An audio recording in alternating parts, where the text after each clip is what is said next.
یو زمانه وه نو یو ځای حاکم راغی د بحرین، نو دا حجر اسود د بیت الله نه یوړ او داسې هغه کال باندې حجم نه دی شوی، دومره خلک یریدل.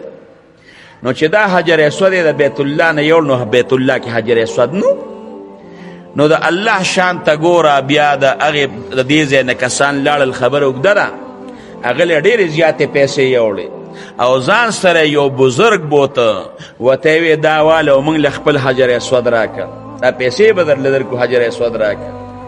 نو چې هغه ولې حجر اسود ورکړه نو وایي هسې نه دوکې را سره نی کړې، بل کاڼې راله د حجر اسود په ځای باندې نی را کړې. نو هغه ورته ویې تا ته په څه پته لګي چې دا هغه حجر اسود دې ستاسو وایي ما ته یې پته لګي.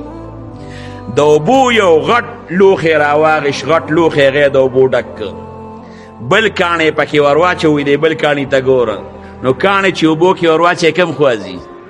ویښ لځي که نه؟ هغه کاڼې پکې ډوب شو. وایي راکړه دا حجر اسود اوس.